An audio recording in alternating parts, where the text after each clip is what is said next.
Are you tired of seeing scenes like this?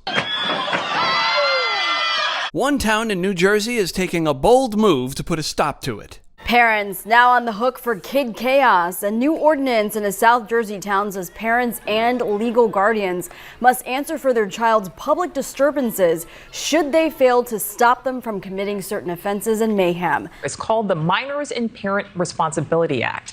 The ordinance is the result of a massive brawl last year among roughly 500 teens during a drone show. The new law is in response to incidents of youth misbehavior, including at last year's Gloucester Township Day, where fights broke out and hundreds of teens caused chaos at Veterans Park and a nearby shopping center. Parents, if they don't prevent their kids from breaking the law, they could essentially face fines up to $2,000 and jail time up to 90 days in jail.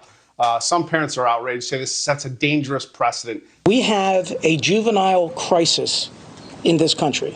This is not unique to Gloucester Township. These are your children.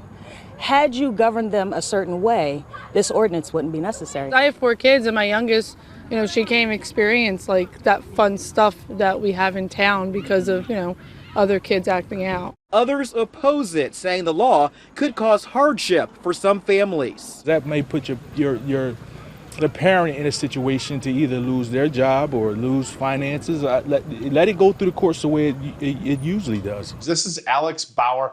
She is with the group Moms for Liberty. Blaming parents for what a child does. They are their own person, right? 16, 17 years old.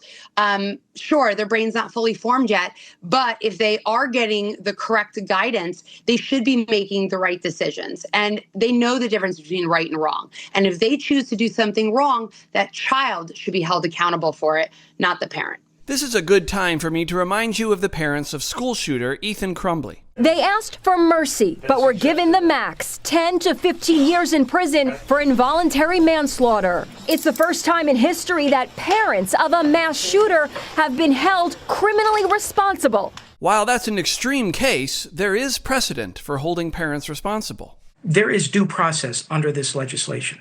No one is going to jail right away, but the warning is out there. We have to get parents' attention to make sure they're tracking their children, juveniles, in a proper way. There's so many laws that prevent the police from doing their jobs. I'm not even sure this will work out. You have an armed police officer and you have a tired judicial system behind you, and you can't enforce the law, but you expect parents to be able to do it. I think the problem is because the state's not enforcing the laws that should be enforced. The problem is that they're not being enforced, and I don't see this getting enforced and working out either.